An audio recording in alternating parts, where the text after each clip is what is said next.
10월 9일 금요일, 오늘의 기도로 큐티 시작합니다. 하나님, 하나님보다 사람과 물질을 더 의지하는 죄의 습성을 여전히 끌어안고 있는 저를 긍휼히 여기소서. 언제나 깨어 계시며 말씀대로 이루시는 하나님, 사람의 마음과 삶을 감찰하신 하나님 앞에서 순종의 은혜로 가득한 하루, 평생을 살게 하소서. 예수님의 이름으로 기도드립니다. 아멘.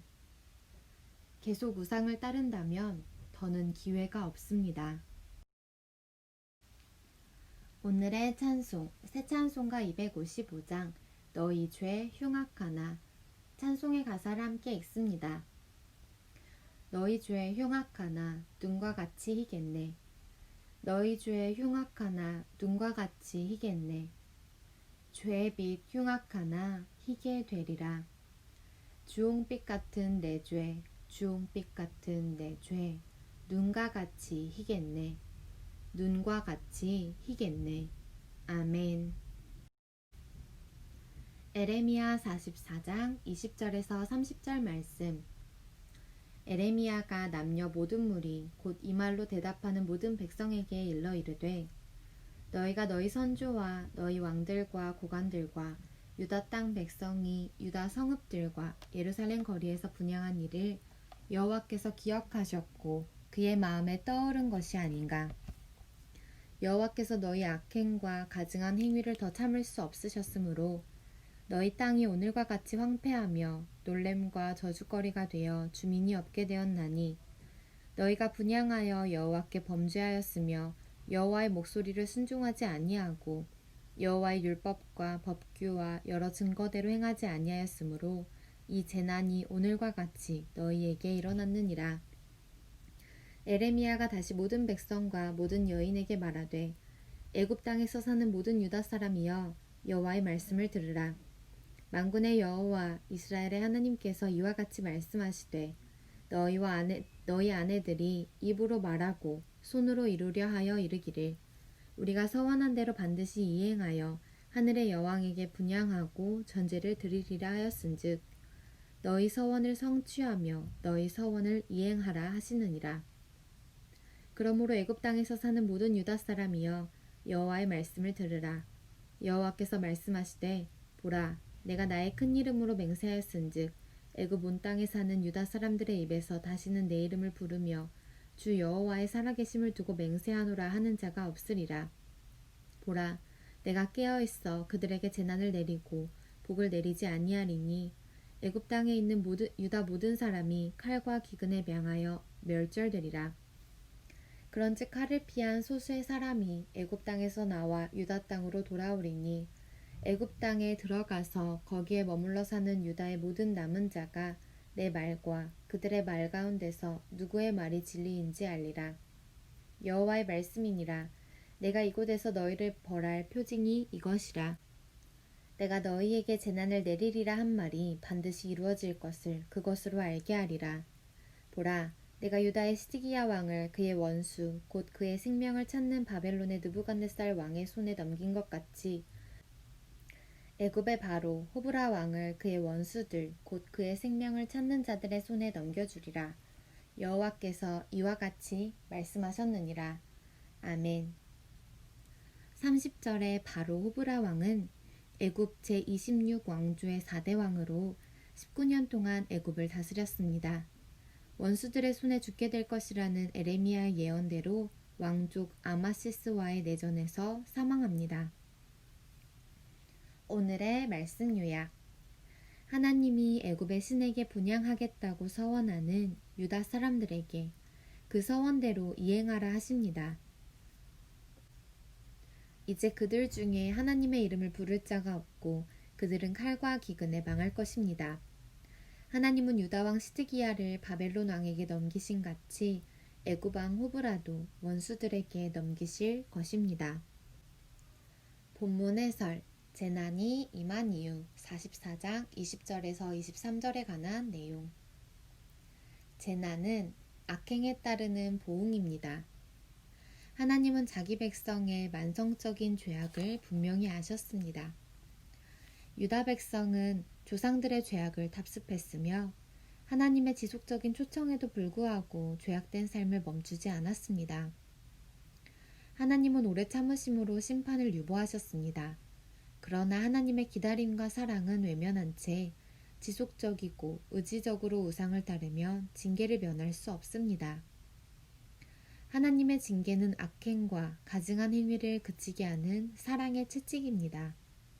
택하신 백성이 징계와 고난으로 세상의 조롱거리가 될지라도 그분께로 돌이키도록 하는 것이 하나님 아버지의 뜻입니다. 잠시 멈추고 질문에 답해 주세요. 끝없는 기다림에도 죄악을 멈추지 않는 백성에게 임한 결말은 무엇인가요?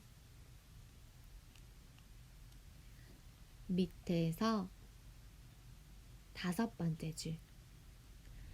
하나님의 기다림과 사랑은 외면한 채 지속적이고 의지적으로 우상을 따르면 징계를 면할 수 없습니다.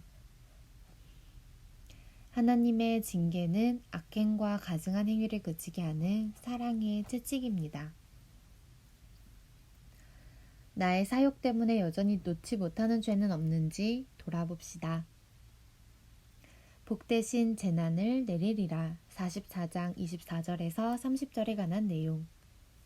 하나님은 의지적이고 지속적인 우상 숭배에 더욱 강하게 맞서십니다. 애굽에 내려간 백성은 하늘의 여왕에게 분향하고 전제를 드리겠다고 서원까지 했습니다. 하나님과의 언약은 쉽게 파기해버리고 하늘의 여왕이 복과 필요를 채운다고 하며 열과 성을 다했습니다. 이에 하나님은 강한 의지로 그분의 큰 이름을 걸고 맹세하십니다. 하나님은 애굽 땅에 있는 유다 모든 사람에게 복이 아닌 재난을 내려 그들을 칼과 기근으로 멸절하실 것입니다. 유다 시드기야 왕을 바벨론 느부갓네살 왕에게 넘기셨듯 애굽 호브라 왕도 원수의 손에 붙이실 것입니다.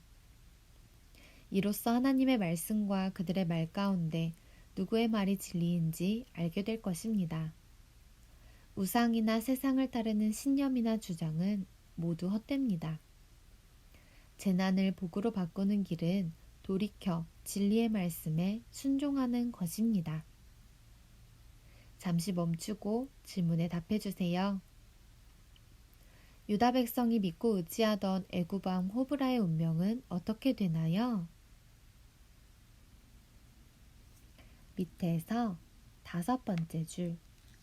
애굽 호브라 왕도 원수의 손에 붙이실 것입니다. 단호히 결단하고 내려놓을 헛된 우상이나 신념은 무엇이 있을지 우리의 삶을 돌아봅시다. 묵상 에세이. 세상 줄을 끊어야 산다. 예수 믿는 것은 도원욱. 어리석은 인생은 땅 위에 늘 은신처를 구축합니다. 인맥을 구성하고 돈을 모으고 보험을 들고 거기에 기대어 한계를 뛰어넘고 안식과 평안을 누리려 합니다. 그런데 언젠가 이 권력, 건강, 명예, 돈, 인맥의 줄이 잘려나가는 날이 옵니다. 구원의 줄인 줄 믿고 의지하다가 그 줄이 끊어지면 낙담과 참담함이 오죽하겠습니까? 원래 그 줄은 생명을 맡길 만한 질긴 줄이 아니었습니다. 본래 잘 끊기는 줄이었습니다. 이 세상 그 어떤 종교나 유력한 자도 우리를 도울 수 없습니다. 오늘날 죄가 이끌어가는 절망과 저주와 죽음의 물줄기 속에 죄의 문제를 해결하지 못한 사람들이 다 떠내려가고 있습니다. 세상 줄이 끊겼을 때는 통곡하고 절망할 것이 아니라 툭툭 털고 어차피 떨어질 것 잘 떨어졌다 라고 생각해야 합니다. 그런 줄은 빨리 끊어지는 것이 낫습니다. 우리는 진짜 줄을 잡아야 합니다. 당장 해야 할 중요한 일은 세상 줄을 빨리 놓는 것입니다. 자식이나 남편, 그 누구도 하나님을 대신할 수 없다는 사실을 인정하면서 신앙은 출발합니다. 진정한 신앙인이 되는 길은 인생이 약하고 한계가 있다는 사실을 깨닫고 예수님을 만나는 것입니다. 철저하게 하나님을 붙잡는 것이 진짜 믿음이요. 세상이나 사탄이 손대지 못하는 승리하는 믿음입니다. 한 절 묵상. 에레미야 44장 27절과 29절에 관한 내용.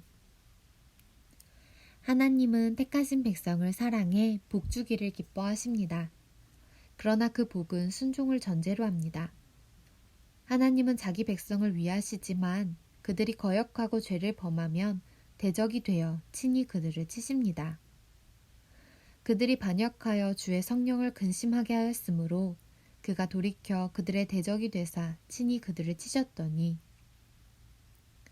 순종하는 자에게는 복을, 거역하고 대적하는 자에게는 재난을 내리시는 것이 하나님의 공의입니다. 하나님을 떠나 살아갈 길을 모색하는 사람은 악인의 반열에 입장한 것과 다름없다. 옥타비우스 윈즐로. 오늘의 기도 드립니다. 하나님보다 사람과 물질을 더 의지하는 죄의 습성을 여전히 끌어안고 있는 저를 긍휼히 여기소서. 언제나 깨어 계시며 말씀대로 이루시는 하나님, 사람의 마음과 삶을 감찰하시는 하나님 앞에서 순종의 은혜로 가득한 하루, 평생을 살게 하소서. 예수님의 이름으로 기도드립니다. 아멘. 하나님 앞에 순종의 은혜로 날마다 가득하시길 축복합니다. 오늘의 큐티를 마칩니다. 감사합니다.